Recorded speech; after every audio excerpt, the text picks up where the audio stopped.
Sosiotalk Check. Assalamualaikum warahmatullahi wabarakatuh. Hai sosiolog muda. Kembali lagi di podcast Sosiotalk episode 16. Gimana nih kabarnya dari teman-teman? Semoga sehat selalu dan jangan lupa untuk tetap patuhi protokol kesehatan. Sebelumnya perkenalkan, aku Nurul. Dan hari ini kita bakalan membedah dilema soal September Hitam.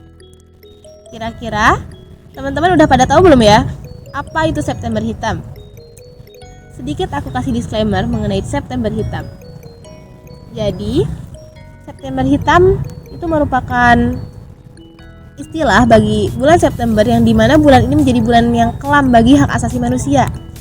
Dimana bulan ini juga penuh nestapa. Oleh karenanya, September Hitam merupakan istilah yang tepat untuk bulan September itu. Nah, sejenak kita berwisata ke masa lalu, bahwasanya banyak sekali peristiwa non-kemanusiaan yang terjadi di bulan September. Sampai hari ini, kasus pelanggaran hak asasi manusia masih belum terselesaikan oleh negara dengan berkeadilan dan mengutamakan prinsip hak asasi manusia. Sekalipun sudah terdapat beberapa kasus yang mekanisme peradilannya sudah ada, seperti kasus pembunuhan Munir dan tragedi Tanjung Priok, tetapi penegakan hukum dan pengungkapan kebenaran masih jauh dari apa yang diharapkan. Nah, dengan tema tersebut, kali ini kita mengundang narasumber yang pastinya keren banget. Nah, aku sapa dulu ya. Halo Kak Fatan. Halo. Apa kabar nih Kak? Ya, baik, sehat alhamdulillah. Oke. Kesibukannya sekarang apa sih Kak? Sekarang masih kuliah sih, sibuk-sibuk kuliah. Ya, meskipun nggak sibuk-sibuk amat. Gak sibuk-sibuk amat. Semester berapa sih Kak? Semester 5. Oke, masih pertengahan kuliah ya Kak? Ya, Nah Kak, boleh dong Kak kasih perkenalan dulu ke sobat-sobat sosiolog muda ini biar mereka tahu siapa sih narasumber kita sekarang. halo teman-teman. Aku Fatan Nasiki, biasa dipanggil Fatan. Aku juga mahasiswa di UIN Sunan Kalijaga. Ya, yang tadi disebutkan juga, aku semester 5 dan sekarang sebagai narasumber aku aktif di lembaga Peres Mahasiswa Arena. Keren banget nih. Nah Kak, hari ini kita bakal ngomongin soal September Hitam. Sebenarnya aku sendiri juga masih kepo nih Kak, kenapa sih September Hitam itu masih diperingati setiap tahun? Mungkin Kak Fatan bisa jawab itu dulu aja ya Kak. Ya, kenapa diperingati ya, karena menurutku ya itu istilah yang penting gitu. Ya, September Hitam kan merangkum berbagai peristiwa yang terjadi di bulan September, dan peristiwa itu tentang hak asasi manusia gitu, dan peristiwa yang lain yang non kemanusiaan. Kenapa penting? Ya karena peristiwa itu secara langsung nggak langsung ya berkaitan dengan kita gitu. Ya kayak misalkan aksi reformasi di korupsi, di mana suara kita nggak didengarkan, dan kebijakan itu akhirnya kembali ke kita gitu, kita yang merasakan kebijakannya. Ternyata banyak banget ya peristiwa-peristiwa yang akhirnya menyebabkan kenapa kita harus selalu mengenang apa itu September Hitam. Nah, karena diperingati setiap tahun nih Kak, kira-kira kita nih sebagai mahasiswa, apa sih yang bisa kita lakuin untuk memperingati September Hitam itu sendiri Kak? Sebagai mahasiswa banyak sih yang bisa kita lakuin. Yang paling mudah aja kita bisa memperingati itu di status WhatsApp kita mungkin, atau di story Instagram kita, yang paling mudah ya. Atau kita juga bisa lebih mendalami lagi tentang apa sih September Hitam itu. Kita bisa baca-baca tentang kasus-kasus yang terjadi di bulan September itu di website Kontras, Komisi untuk Orang Hilang dan Korban Kekerasan. Itu ada sih kolom khusus tentang September Hitam gitu. Teman-teman juga bisa baca di situ, dan ada penjelasan dan uraian juga tentang peristiwa-peristiwa yang terjadi. Ternyata September Hitam itu penting banget ya Kak, sampai ya ada web yang memuat khusus mengenai September Hitam sendiri. Ya. Nah, kalau tadi kita berbincang soal September Hitam, tentunya ada sangkut pautnya dengan hak asasi manusia. Gimana nih Kak, kondisi hak asasi manusia di Indonesia sekarang? Apakah sekarang itu baik-baik aja atau mungkin sudah sayonara Kak? Menurutku pribadi ya, kondisi HAM sekarang ini ya pada kondisi yang rawan gitu. Artinya kita bisa sewaktu-waktu kehilangan hak asasi itu gitu. Kenapa rawan? Karena keadilan di negeri ini itu bukan barang yang murah, mereka barang yang dia barang yang langka gitu. Enggak semua orang bisa mendapatkannya, apalagi didukung dengan institusi hukum yang di situ penuh dengan kepentingan kekuasaan gitu. Jadi seolah-olah mereka yang punya kuasa, mereka yang bisa mengendalikan kita gitu, atau mereka yang punya kuasa, mereka juga yang berkuasa atas kita gitu. Aku jadi ngerasa takut nih Kak. Ternyata begitu ya kondisi hak asasi manusia kita. Nah, sebenarnya masalah terbesar apa sih Kak yang bangsa kita hadapi terkait hak asasi manusia? Apa pemerintah nggak sigap dalam menuntaskan pelanggaran hak asasi manusia? Atau malah dari masyarakatnya sendiri nggak paham nih hakikat hak asasi manusia sendiri itu apa? Masalah terbesar ya, kalau misalkan kita lihat dari dua sisi gitu ya, dari pemerintah sendiri atau dari negara sendiri gitu. Mereka seolah-olah yang mementingkan hak asasi manusia gitu. Kita bisa lihatlah dari kebijakan-kebijakan yang mereka buat, apakah itu menyokong kepentingan hak asasi manusia. Aku pikir enggak gitu. Aku pikir mereka lebih tentang bagaimana kepentingan sebagian besar dari mereka itu bisa terwujud gitu.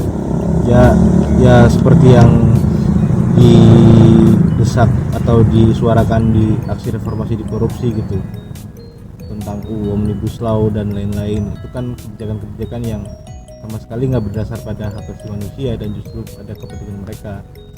Di lain sisi penegak hukum yang ya tadi gue bilang, mereka mungkin mengklaim kalau penanganan mereka humanis gitu, cuma pada kenyataannya kita lihat sendiri kalau di lapangan mereka menindak ya, contohlah mahasiswa gitu, misalkan mahasiswa gitu dengan represivitas yang tinggi gitu, mereka mencekik, mereka memukul, sama sekali nggak ada unsur humanis di situ gitu.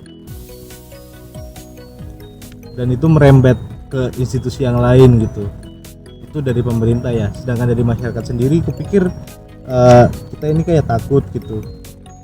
Ya kalau kita bersuara kita takut kita akan hilang misalkan, atau kalau kita berani mengkritik gitu, kita takut kita akan ditangkap, kita dipenjara dan lain-lain gitu. Ya ekosistem itu yang kupikir terus menerus gitu ada dan bertahan hingga saat ini sih, dan jadi masalah yang besar itu. Ternyata pembahasan mengenai September Hitam itu erat dan kental banget dengan polemik hak asasi manusia. Iya.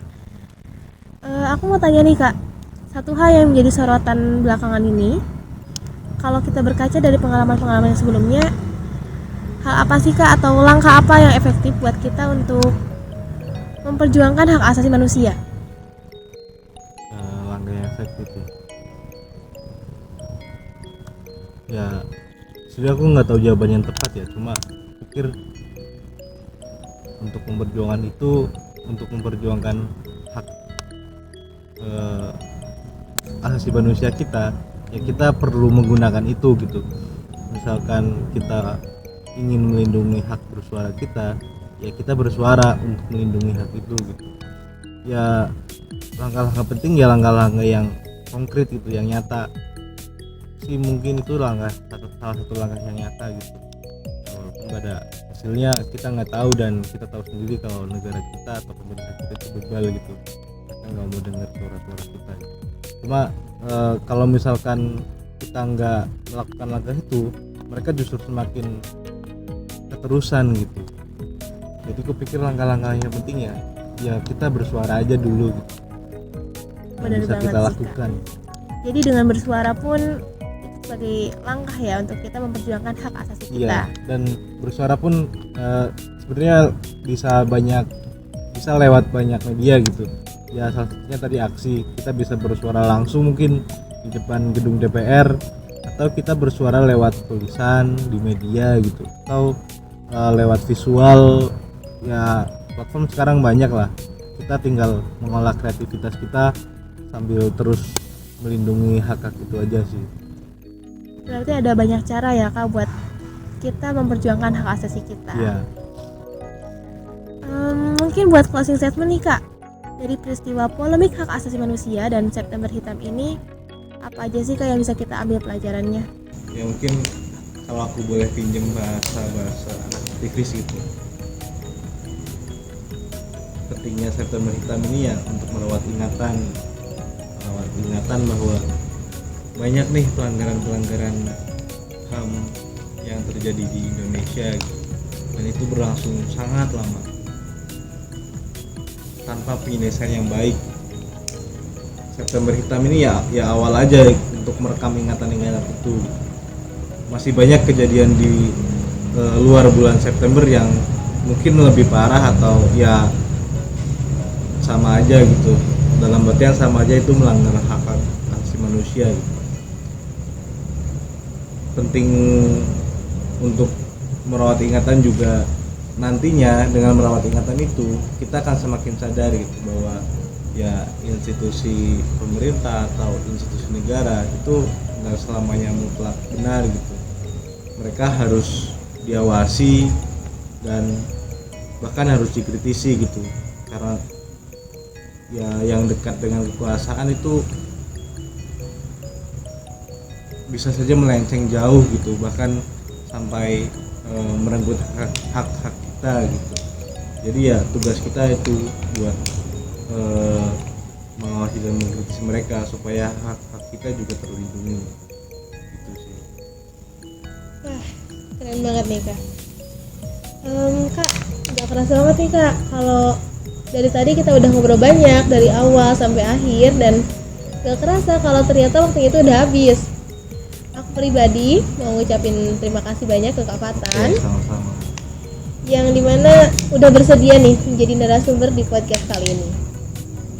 Banyak banget yang bisa kita pelajari, yang pelajaran-pelajaran yang bisa kita ambil. Kalau boleh aku simpulin nih Kak, September Hitam itu terjadi udah cukup lama. Oleh karenanya kita setiap tahun itu memperingati. Namun peristiwa-peristiwa penting itu juga tidak hanya terjadi di bulan September. Peristiwa-peristiwa penting juga terjadi di bulan-bulan lainnya. Dan untuk memperingati September Hitam, hal paling mudah yang bisa kita lakukan adalah dengan mengupload story. Itu merupakan hal yang paling mudah. Terus mengenai hak asasi manusia itu, ternyata kondisi hak asasi manusia di lingkungan itu cukup rawan. Sewaktu-waktu hak asasi kita bisa direbut, yang dimana bisa kita lihat bahwasanya keadilan itu langka di lingkungan kita. Dan pastinya diperlukan adanya kesadaran akan hak asasi manusia dari kita masing-masing. Kurang lebih begitu ya Kak. Mungkin untuk podcast kali ini aku rasa udah cukup selesai sampai di sini Kak. Oke. Terima kasih banyak karena udah mendampingi aku untuk menjadi narasumber di podcast ini.